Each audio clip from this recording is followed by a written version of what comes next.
lamuran siyasa ake kara dumama, jam'iyyar haɗaka ta ADC ta zargi hukumar zaɓe mai zaman kanta ta ƙasa INEC da ɗaukar wasu matakai da gangan domin daƙile yunkurin jam'iyyar na tsayar da 'yan takarkaru a zaɓukan shekara ta 2027. Gabace da magoya bayan jam'iyyar ke ci gaba da shaida wa duniya irin shirin da suka yi na kawar da jam'iyya mai mulki ta APC a zaɓukan da ke tafe. Baya ga buga kirji kan irin karuwar magoya bayan da suka ce suna samu. Sun kuwa magoya bayan jam'iyyar APC sun fara magantuwa kan irin zirarewar magoya bayan da jam'iyyar ta suke fuskanta tare da bayyana hakan a matsayin ko a jikinsu wai an matsa nika kusa. Wanda yana zuwa ne lokacin da wasu 'yan jam'iyyar hamayya suka nemi gwamnan jihar Jigawa Malam Umar na Madidi ya ɗauki matakai kan wasu jami'an gwamnatinsa da suka zarga da jawo wa jam'iyyar APC zirarewar magoya baya. Waɗannan da ma wasu su za ku ji ta cikin shirin baki kan yanka wuya na wani lokaci.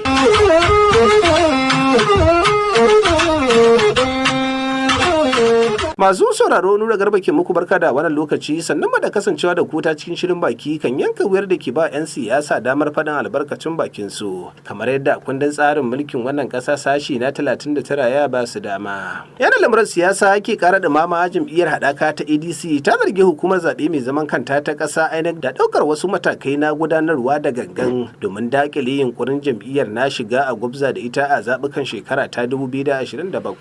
A cewar sakataren yaɗa labaran jam'iyyar na ƙasa Malam Bolaji Abdullahi yayin gana wasu da manema labarai ya ce irin matakan da hukumar ta ɗauka a 'yan kwanakin nan ya ƙara haska irin zargin da suke na yunkurin hukumar zaben wajen ganin an watsar da su. Malam Bolaji Abdullahi ya kuma bayyana mamakin yadda a baya hukumar zaben ta amince da shugabannin jam'iyyar ADC na riko amma yanzu ta nuna rashin amincewarta da hakan. Sai da take kare matsayarta kan wannan zarge-zarge hukumar zaben ta ce ba fakin amincewa ta yi ba illa dai dakatar da kowane bangare domin kammala shari'ar da jam'iyyar ke fuskanta a gaban babbar kotun tarayya kan makomar kowaye halastaccen shugaban jam'iyyar tsakanin tsagin sanata David Mark da kuma na honorable Nafi'u da yanzu haka ke ci gaba da jawo cece kuce. Duk da irin wannan kalubale da jam'iyyar ke fuskanta a matakin kasa sai gashi a gefe guda kuma manyan 'yan siyasa na ci gaba da tururuwa tare da yankar katin shaida zama 'yan jam'iyya kamar yadda a jihar Jigawa cikin ƙarshen makon da ya gabata tsohon sanatan Jigawa ta tsakiya sanata Sabon Muhammad na Kudu ya yanki nasa katin bayan samun rakiyar magoya baya da jagorori kamar yadda a bayan kammala wancan taro sanatan ke mika godiyarsa ga dimbin al'ummar da suka halarci wancan taro. Yau Allah ya nufa na yi rijista a jam'iyya ta ADC. Ina godiya ga jama'a da suka zo wasu wakilci ne wasu da kansu suka zo aka taru aka ga wannan gagarumin mataki da na ɗauka a siyasance kuma ina godiya da karama da aka yi ina kuma fata ina kuma addu'a Allah mai da kowa gidajen shi lafiya. Sanata Sabon Muhammad na Kudu kenan. Bayan wancin yankar katin jam'iyya aka zarce karamar hukumar Gwaram bisa rakiyar jagoran jam'iyyar ADC irin su Honorable Bashir Adamu Jimbo da Ahmad Muhammad Gumel domin bude ofishin jam'iyyar har ma a yayin bude wancan ofishi muka jiyo jagoran jam'iyyar yankin Honorable Abdullahi Eti na shaida wa duniya irin shirin da suka yi na tunkarar jam'iyya mai mulki ta APC. Muna matuƙa kwarai da gaske da ziyara da kuka kawo da karamar hukuma ta Gwaram kuma wannan da kuka gani kowa ne ya kawo kanshi ba abin da muka ce masa gashi da kuɗi ko ya kawo kansa. Kuma cikin yardar Allah tun karfe 12 za mu kada gwamnatin APC insha Allah. Wayannan jagororin namu sun kai musu godiya mu yaba musu wajen tsayawar da suka yi don nema mana yanci da mutunci a jihar Jigawa. Muna muku godiya ta musamman jagororinmu. Allah ya saka muku da alkhairi yadda wannan jami'a take faɗaɗa kullum ake shigowa to daga ganin wannan tsayawa ka san Jigawa ta zo cikin yardar Allah. Ƙarin bayani ko kuma a takaice shine muna tabbatar da makaranka ne jagororinmu a nan wajen da muke akwai wanda suka da wannan jam'iyyar da daman su wayan sa daga ciki akwai tsohon shugaban karamar hukuma na Gwaram Zahraddin Abubakar ya dawo kai tsohon nan takarar chairman Alhaji Muhammad Garba Kijin shi ma muna tare da shi a nan, kuma duk yau za ku karɓe mana su a nan. Muna godiya da irin su suka dawo da ƙungiyoyin Fulani da suka shigo wannan tafiyar, da suka shigo suka ce suna son ai musu wannan ranar a karɓe su, to za a yi a dungule. Jagororin mu suna jin abin da ake faɗi. Muna godiya gare ku yadda kowa ya zo nan lafiya, muna fata Allah mai da kowa gidansa lafiya. Abdullahi Eti Gwaram kenan. Ba zai kalaman bangajiyar wannan tarika tare da matashi Rabi Muhammad Jarhula. Gangarumin taron da aka gudanar a jihar Jigawa na karɓar katin sanata Sabo Muhammad na Kudu zuwa jam'iyyar ADC da kuma dandazon al'ummar da suka yi ayari daga nan wurin suka tafi Gwaram zuwa wajen buɗe ofis ɗin jam'iyya a ƙaramar hukumar Gwaram, musamman jagororin wannan tafiya irin su Honorable Bashir Adamu Jumbo, Sihi Excellency Ahmad Mahmud Gumal, irin su Ali Tukur Gantsa da dai sauran al'ummar da lokaci ba zai ba da damar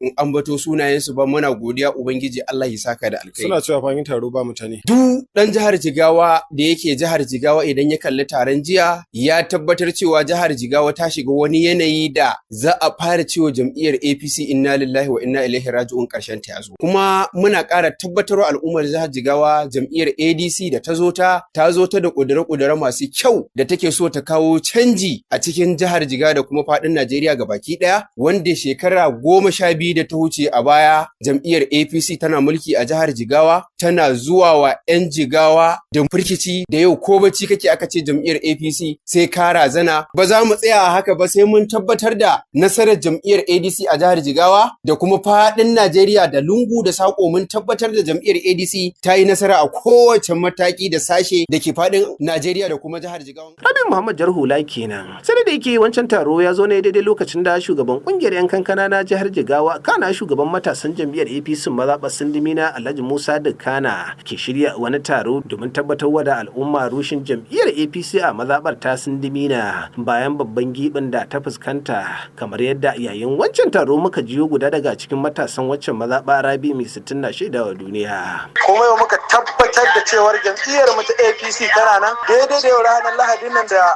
ciyaman yan kankana Alhaji Musa Dukkana shi ma yi taro, wanda taron nan nashi yayi matukar ban mamaki, wanda an haɗa kawunan 'yan jam'iyya.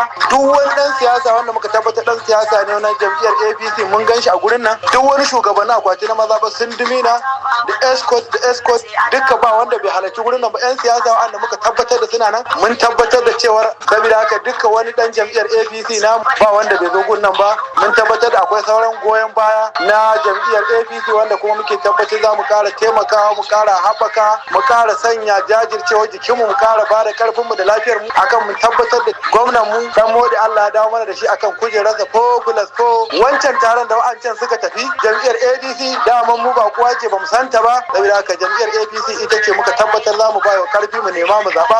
Yau take daidai Lahadin da ciyaman yan kankana ya taro a mazaɓar ta Sindimina, wanda wancan taron mun tabbatar mun hanga mun leko mun dibo mun ga ba wani jama'a a ciki, iyakacin 'yan gida da 'yan sojojin haya haka. Ba jawabin nasa yayin wancan taro shi ma shugaban matasan jam'iyyar APC mazaɓar ta Sindimina da ya shirya wancan taro Alhaji Musa Dukkana ke shaida dalilansa na shirya wannan taro. Kuma mun tashi da mai girma Sabo Muhammad na Kudu ya tafi jam'iyyar ADC, ya ɗebi mutane 'yan uwan shi da sojan haya sun tafi jam'iyyar ADC. Amma a matsayin na youth leader na mazaɓar Sindimina, shugaban yan kanka na jihar Jigawa, na yi maza na je na kira taron gaggawa shugabannin akwatuna na mazaɓar Sindimina da esko na mazaɓar Sindimina da masu faɗa aji a mazaɓar Sindimina. To alhamdulillah yau dai gashi mun yi taron da aka jima baya a mazaɓar Sindimina ba, kuma muna nan a jam'iyyar APC, kuma mutane dai asalin 'yan siyasa suna nan a jam'iyyar APC, wayanda suka tafi ADC daga 'yan uwan sai dai kuma sojojin haya da aka iba aka tafi taro, amma dai asalin 'yan jam'iyyar APC ga munan muna tare da su. Alhaji Musa Dukkana kenan. Wannan irin yanayin siyasa ya sa magoya bayan jam'iyyar PDP irin su na Maleme Nama ke shirya cewa kofar sa a buɗe take ga 'yan siyasar da jam'iyyunsu ba sa damawa da su duk kuwa da irin nagartar da suke da shi. Su dawo jam'iyyar PDP domin ita ce jam'iyyar da hukumar zaɓe ta yarda da ita, al'umma 'yan dangwala suka sani jam'iyyar PDP. PDP. Saboda haka muke wa jajirtaccen ɗan siyasa Bashir Mango a ƙaramar hukumar Birnin Kudu. Muke kiransa da ya dawo jam'iyyar PDP. Domin jam'iyyar PDP irin su Bashir Mango take bukata mutane masu taimakon al'umma masu yin siyasa don al'umma. Kana cewa da jam'iyyar ka ana magana cewa shugabanci guda biyu ne ana anya ko ba gwari bace? Shugabanci guda ɗaya ne na jagora Sule Lamido domin mu Sule Lamido kawai ake yi a jihar Jigawa da Najeriya. Kuma ba mutumin da ya kai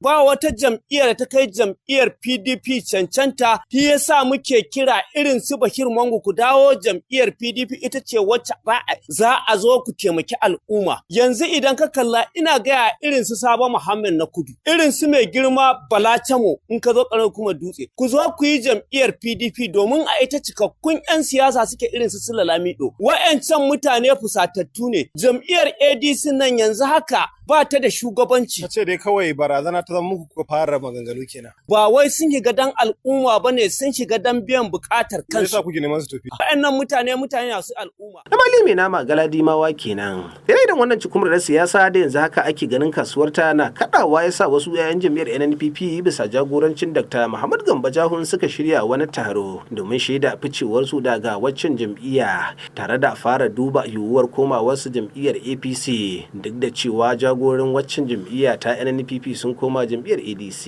kamar yadda Dr. Muhammad din ke bayyana dalilansa na shirya wancan taro. Jam'iyyar NNPP jam'iyya ce ta ƙasa da shi injiniya Rabi Musa Kwankwaso ya ɗauko ta ya assasa ta ya nemi magoya baya aka gina ta wadda duk muna ciki aka kuma shige ta har aka ci zaɓe a cikinta amma daga ƙarshe 'yan kwanakin nan sai kasance an samu rashin adalci a cikinta shugabanci ya gurgunce an samu son zuciya da kuma rashin amana wannan ta sa mu da magoya bayan mu muka ga abin da aka yi a baya 'yan watanni da suka wuce wajen yin state convention da local government convention na wannan jam'iyya bai dace ba harka ce ta demokradiyya ba demokradiyya ba ce muka yi iya bin da ya kamata sawu don a gyara abu ya ci cira muka yi jira mu ga an gyara rashin adalcin da aka yi an warware shi wannan bata samu ba sannan kuma kana hangen inda zaka je yaya shugabancin wurin yake kuma me suke yi a ƙasa wanda yake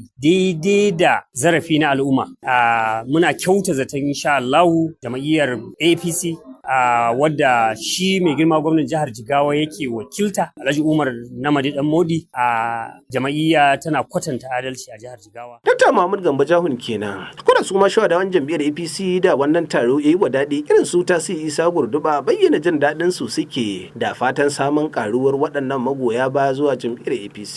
Masoya suna tare da mu ko a yau a wannan rana ta Litinin kaga jam'iyyar NNPP ta wannan jiha ta Jigawa musamman ta Dutse da jihar na a gaban ka sun zo sun kona hulunansu da sauransu kuma sun shirfiɗa gaba ɗaya mai girma gwamnati zai karɓi daga jagoranci mai gidana injiniya Sani Garba Alto Birnin Kudu.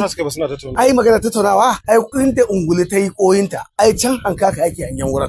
So da haka shi kuma ka san ɗauka aiki insha Allah jami'ar NNPP za ta bi jami'ar APC karkan jagoranci mai gidana injiniya Sani Garba Alto Birnin Kudu. Ba su bi jagora ADC ba? Wace ce ADC? Jagoran ita ɗari karfin kwasiya musamman a wata fiye. Akwai wata jagora ne a nan ƙasar da ya wuce Tinubu? Ai ba wani jagora a Najeriya ba Tinubu ba. So kawai magana ake akan jam'iyyar APC ita za a kasar nan ita za a yi kuma muna gode wa mutane yadda suke kawo mana caffa gidan injiniya Sani Garba mun gode wa mutanen masarautar Dutse tun daga kan talaka zuwa masaraki suna yin wannan tafiya ta gidan injiniya Sani Garba muna gode kwarai da irin gudunmuwa da kuke bamu Allah ya saka muku da alkhairi. Tasi Isa Gurduba kenan. Da kwanan marmale ga yankin karamar hukumar Miga mazaɓaɗen Gyatin da al'ummar wannan gari suka fara magantuwa kan irin nagartar injiniya ɗan yara Sale ɗan Gyatin ta fuskar ganin ya shigo an dama da shi wajen neman guraben shugabanci a wancan yanki a ƙarƙashin inuwar jam'iyyar APC kamar yadda guda daga cikin dattawan wancan yanki Adamu Duniya ɗan Gyatin ke bayyanawa. Mu a gurin mu ɗan uwa ne samarin ɗan Gyatin da matasan ɗan Gyatin ƙungiya ta ƙare saboda haka Allah ya mana da mutum nagari me nagari ba tun yanzu ne kara 15 mun san halin sunansa wannan yaro kuma kowanne mutum a ɗan ya san waye shi, mutum ne mai neman alkhairi, mutum ne mai neman ci gaba. Saboda haka to kwanmu da kwarkwatan mu da tsofi da yara da kankana in ka isa zaɓe to ga Allah ka mana alkhairi ɗan jatin injiniya ɗan yaro sile to wannan yaro mu riƙe amana. Kaga a da wani bai san me kujerar kamsila take ba, to yanzu ne muku alƙawari zan ga muku abin da ya faru a kujerar kamsila. Saboda kujerar kamsila kujera ce babba ba karama ce ba, a idan mutane karama ce amma a hukumance kujera ce mai daraja gaske. Duk abin da ya gasa matsa ɗan yatin a kai yake sauri je a gyara, in alheri ne taho a kai yake gaggauta a wani alherin ɗan yatin a kawo ɗan yatin, in ma na ƙauyuka ne a guje yake a kai ƙauyukan nan. Ne akwai wani abu da a nan garin wani manta ba, kaga shi bai sani ba ko ya manta, amma ni ya gabana abi ita so haje ya uwa ya uba wannan abin aka sa ko ba dan garin ne ba, wallahi ta mutumin ƙauye ne a gabana ya uwa uba aka fitar wannan mutumin ƙauyen aka bashi haƙinsa aka bashi da kansa ya manta yau wajen shekara 8 kenan. Kaga shi bai sani ba, amma mun san wannan, mun san mutum zuciyarsa mai kyau ce saboda iya muna alkhairi muna gani ko muna nan wannan abu yanzu muka fara wannan tallar ka an Allah sa dan yaro. Adamu duniya dan gyatin kenan. Idan muka ranar karamar hukumar Dutse al'ummar kananan hukumar Dutse da Kiyawa ne suka fara magantuwa kan irin fatan da suke da shi a kujerar dan majalisar tarayyar yankin a zabukan shekara ta 2027 idan an yi la'akari da kalaman Alkasim Yusuf Masaya. Mai girma gwamna wannan lokaci ne ya zo don haka ka duba ka hanga ka ɗauko mana wanda zai fitar mana jakinmu daga duma. Don haka muna kira ga shugaban jam'iyya, muna kira ga SSG, muna kira ga sifika, muna kira ga Chief of Staff. To ya kamata fa a yi tunani a hanga kuma a hango. Ba fidda 'yan takarkaru ba, kada a fitar wanda ba zai iya kawowa al'ummar akwatin gangosu ba ma. Muna kira ga mu dai talakawan karamar hukumar Kyawa da Dutse. Mun yi kira ga uban dawakin Dutse. Kuma alhamdulillah ya amsa kiranmu ya kuma ajiye kujerarsa. Don haka mai girma gwamna in dai al'umma ake nema, in dai magana ake ta cin zaɓe, in dai magana ake ta a zo a yi mutane su fito, to mai girma gwamna uban dawaki mu idan da dama ma muna roƙonka ka duba girman Allah ka bashi automatic ticket. Kuna ganin cewa zai kai kawo kuyensa? Ai dalilin da nake gaya ma mutanen da suke neman wannan kujerin ba su da gida a Dutse, ba su da gunda suke zama a Dutse, ba su da wata mu'amala ko lola. Wannan uban dawaki da al'ummar Kyawa da Dutse suke kiransa. A yau idan ka ruko sandarin hu ka je kofar gidansa zaka same shi a zaune. Duk jihar Jigawa dan Allah idan za a yi primary election kada a ɗauko wanda ake ganin gata ne ya kai shi. A tsaya a saurari koken al'ummar ƙananan hukumomin su. Ka duba dan girman Allah a yi abin da ya dace. Mu dai a ƙaramar hukumar Kyawa da Dutse muna roƙonka dan girman Allah a yi mana automatic ticket na uban dawaki. Kada shi ma Siraja mai zobo kwadiya daga ƙaramar hukumar Dutse wannan fata yake tafe da shi bayan yabawa da irin ayyukan da gwamna Malam Umar Namadi ke samarwa. Zaɓe ya taho mai girma gwamna domin zan ci iya cewa zaɓen ya taho. Domin lokaci ne wanda yake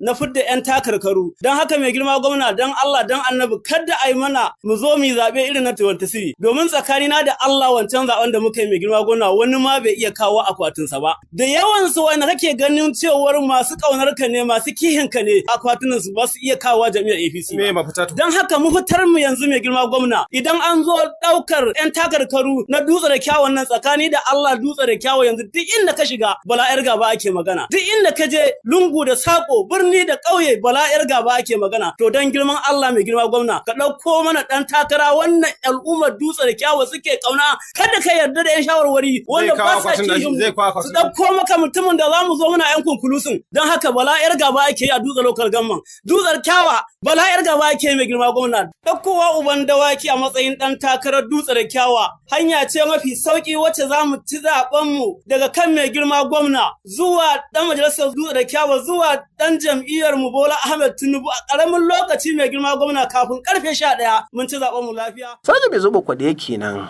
Mu sake koma yankin karamar hukumar Birnin Kudu wajen ziyarar ta'aziyyar da Alhaji Bashir Ibrahim Mango gwamnan matasa ya kai garin Nafara har ma yayin wannan ziyara muka jiyo guda daga cikin dattawan wannan yanki na bayyana godiyarsu. Barahi na dan uwanmu mai gadin babban asibitin mu wannan aka kashe. Na farko muna jin daɗi mun ji daɗi mun gode Allah saka da alkhairi.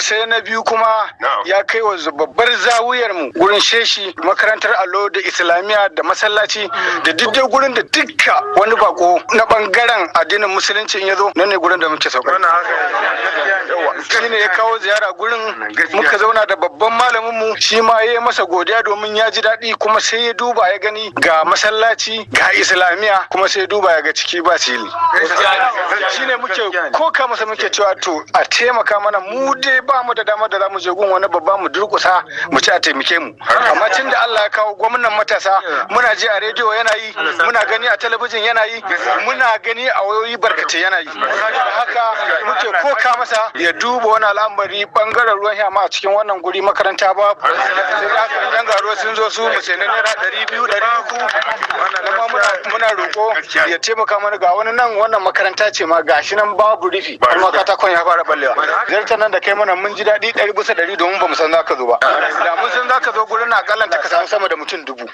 Kuran shi ma guda daga cikin malaman wancan yanki fayyace irin jin daɗin su yake bisa irin wannan karrabawa da yace an musu. Gwamnan matasa ya gabatar da shi akan dukkan wani aiki na alkhairi saboda duk abin da za su faɗa ba ƙarya a ciki.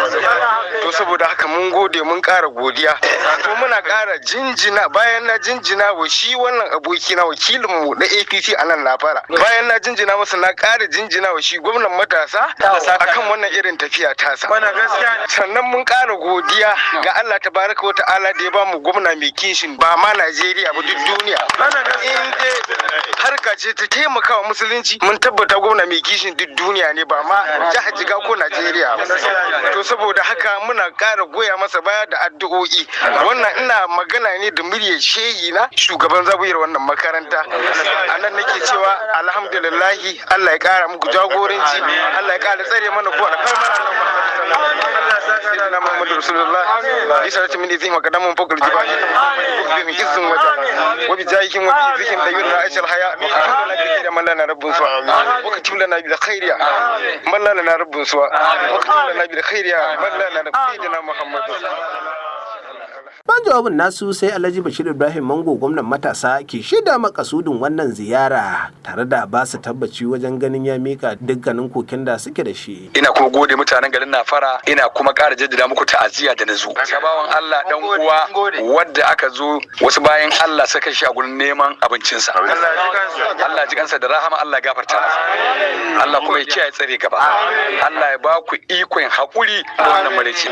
Sannan a bada wannan dama na ƙara gode wa mutanen babbar zawiyar garin Nafara da irin kokarin addu'a da suke tun a bayan baya duk gwamnatin jihar Jigawa da za a kafa to tana alfahari da wannan zawiyar ta kuma wallahi kamar yadda na faɗa ban san ma wannan zawiyar ta ku haka take ba na ɗauka duk wasu abubuwan da ya kamata a ce an yi abai wallahi an yi duk zuwan zan yi ta wata babbar layi nake bi ban biyo ta nan banaga yau Allah cikin ikon sace ban zanci shehi na zo na gani wannan fada mai dimbin tarin albarka ta wannan zawiya ta wannan gari da ake alfahari da shi a karamar ko birnin Kudu kuma a jihar Jigawa garin Nafar a Najeriya gabaki daya babu da mutum sai godiya mun san irin hidimar da kuke wa malam Umar na dan Modi domin a nan gurin aka zo ka ringa addu'o'i Allah ubangiji ya sa a ci zaben malam Umar kuma aka ci zaben aka yi kuma ake tare ga za ta karo na biyu wannan kuka na ku da kai ina tunanin mai girma gwamnatin jihar Jigawa Umar na dan Modi in Allah ya yarda zai ji kuma insha Allah da abin da kuka roka da abin da kuka nema ma in Allah za ya wannan gurin